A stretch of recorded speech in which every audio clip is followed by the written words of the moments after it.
It is common belief that life is a journey from birth to death.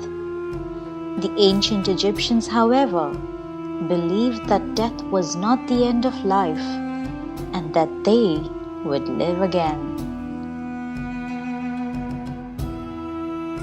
This documentary will unfold the numerous mysteries of ancient Egyptian civilization.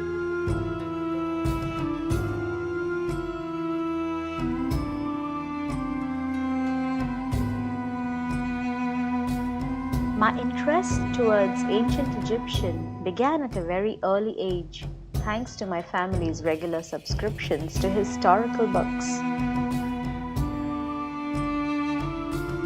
At the age of 9, I documented a book where I organized all clippings, articles, photos, or any information that I found on ancient Egyptian civilization. This book describes the life of pharaohs, mysteries of the Sphinx, the Great Pyramids, mummification process, the Egyptian gods, their belief in the afterlife, the astonishing science and philosophies of Egyptians, King Tutankhamun's tomb, and so much more. Almost 20 years later, I went to Egypt, where I learned more about the culture and its people today. This documentary is presented to resound the echoes of a long-lost but glorious civilization.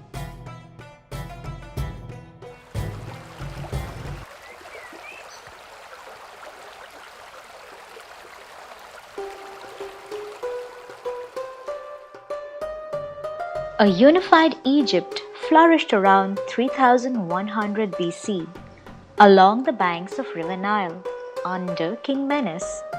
Memphis was the capital with its magnanimous white walls. Egypt was rightly called the gift of the Nile. It provided a great source of water, seafood, transportation, and fertile soil for growing food. The three most important crops were wheat, flax, and papyrus.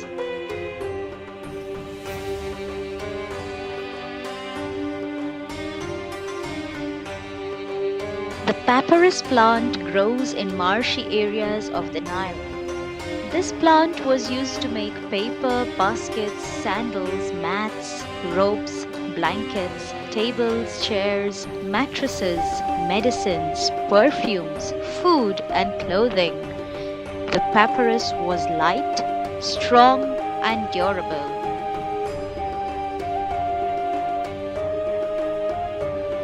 The inside of the triangular stalk was cut or peeled into long strips. These strips were then laid out in two layers, one horizontal and one vertical. They were pressed and dried to form a papyrus sheet. Hieroglyphics. The word comes from the Greek hieroglyphikos, which means sacred carving, from hieros meaning sacred and glyphein meaning to carve. Immense amounts of writings and carvings were found on papyrus manuscripts, decorated walls, pottery, memorials, and coffins. Some 2000 years on, researchers have studied the writings and drawings. Egyptology, study of ancient Egyptian, became a wide-known phenomenon. This helps us today to fill in the gaps by providing information about a tomb, a statue, a city, the ancient Egyptian culture, beliefs, and lifestyle. Without these writings, the knowledge of this great civilization along the banks of River Nile would have been lost. During my trip in Egypt, I requested a hieroglyphist to write my name in ancient Egyptian text.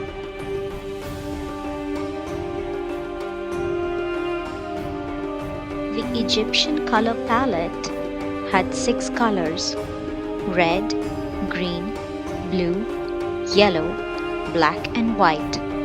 Most of these colors were made from mineral compounds, which is why they retained their vibrant colors throughout thousands of years. The minerals, metals, and rocks found in the river streams gave various colors for use of paintings and makeup. Vanity is as old as civilization, and the ancient Egyptians were no exception. Both men and women were known to wear copious amounts of makeup, which they believed gave them the protection of the gods. Most gemstones that they used were semi-precious and were chosen for their beauty and for the symbolism or the perceived magic they contained. Whether these materials were carved into everyday jewelry or ground down and painted on tomb walls, these colors were not used randomly. Great forethought was given to the colors used on the deity being portrayed, the deceased person's afterlife requirements, or the protection of the living Egyptians. Colors also had symbolic representation to the ancient gods.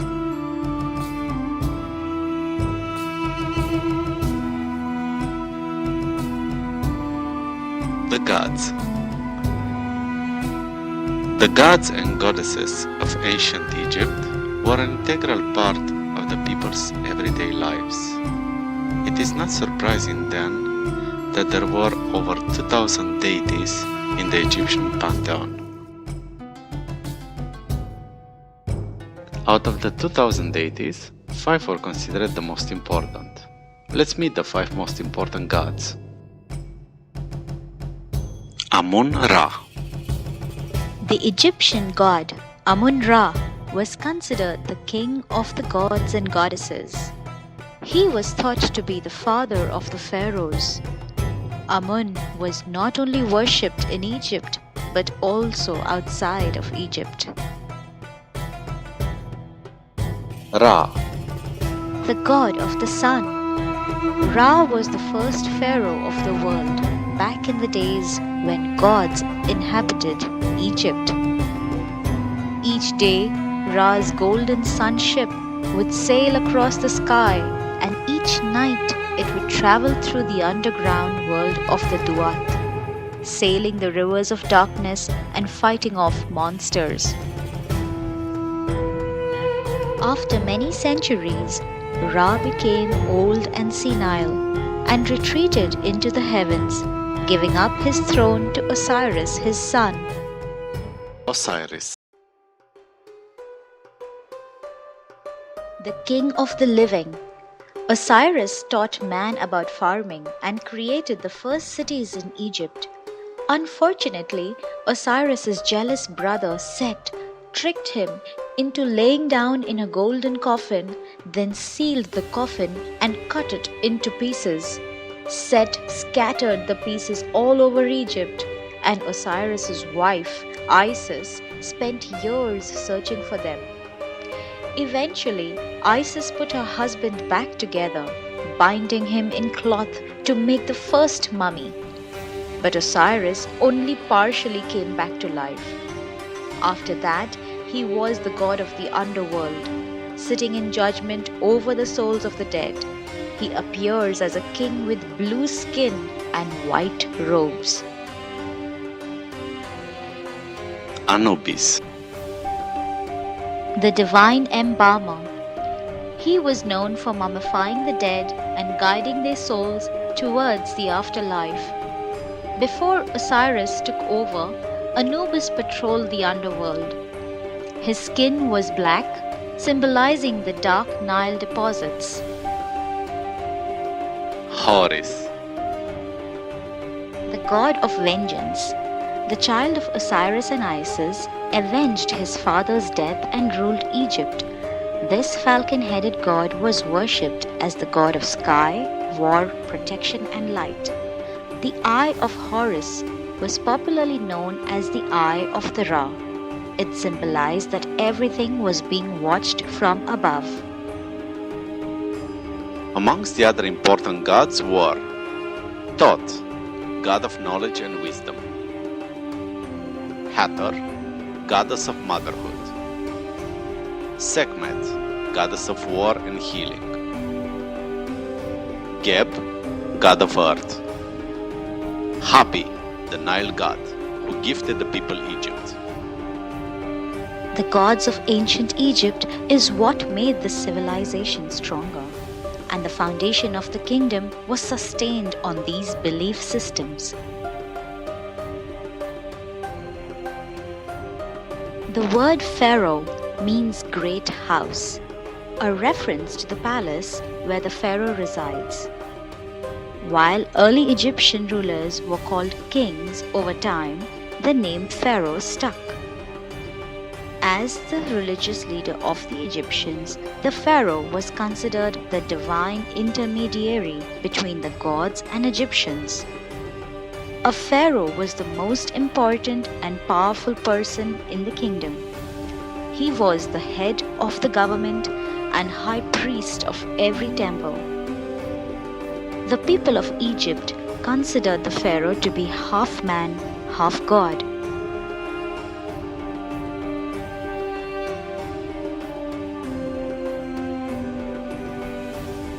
In the Middle and the Old Kingdoms, Egyptian kings were buried in pyramids. About 50 royal pyramids have survived.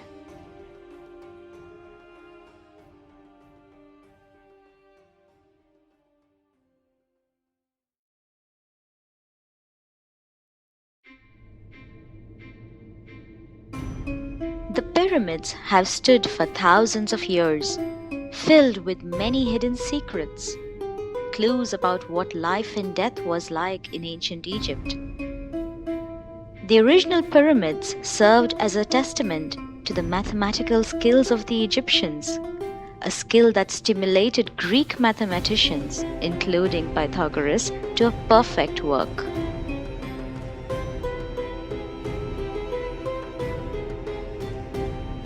The pyramids are tombs designed to protect the buried pharaoh's body and his belongings. The pyramids were built by a workforce of up to 5,000 permanent employees, supplemented by as many as 20,000 temporary workers who work for 3 to 4 months on the pyramid site. The bureaucracy that we lay behind this operation is staggering. The workforce was summoned, housed, and fed, and the administrators coordinated the supplies of stone, rope, fuel, and wood that were needed to support the building work. The Egyptians undeniably built the pyramids, but the pyramids also built Egypt.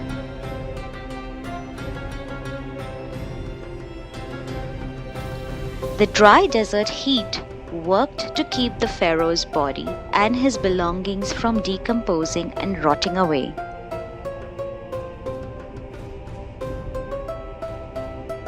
The reason they built the pyramids next to River Nile was it would be easier to get the blocks to the pyramid. The stones could be brought nearer to the pyramid site by boat. That is the reason, upon excavations, boats have been found buried next to pyramids. These were the boats that brought massive stones and materials to build the pyramid. The Great Pyramid is the largest and the most famous of the pyramids. It was built for the pharaoh Khufu.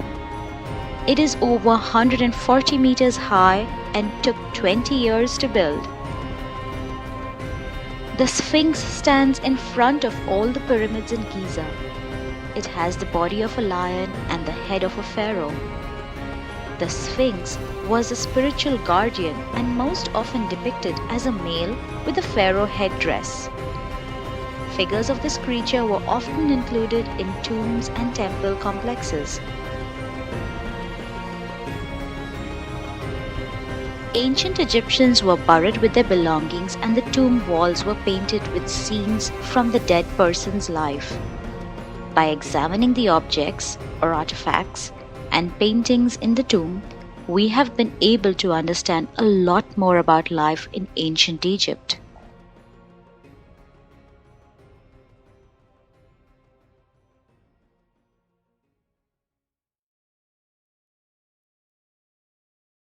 Believing that the soul could live beyond death, the Egyptians buried their dead with all the goods they considered they would need in what they thought as afterlife.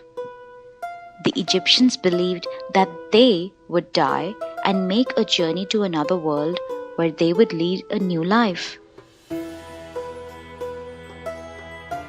The dead person's soul, usually shown as a bird with a human head and arms, made a dangerous journey through the underworld. The mummified body was itself protected with amulets hidden beneath its wrappings. Curses threatening to send dangerous animals to hunt down tomb raiders was sometimes inscribed on tomb walls. The ancient Egyptians' attitude towards death was influenced by their belief in immortality. Egyptians paid vast amounts of money to have their bodies properly preserved, called mummification. As soon as possible after death, the body was taken to the undertaker's workshop, where he was laid on a sloping embalming table, stripped and then washed. The brain was immediately discarded. The heart, in contrast, was left in place. Next, an incision was made in the left flank, then the stomach, intestines, lungs and liver were drawn out. The finger and toenails were tied in place and the corpse packed with natron salt. It was left for up to 40 days until entirely dry. Finally, the desiccated body was washed, oiled and bandaged.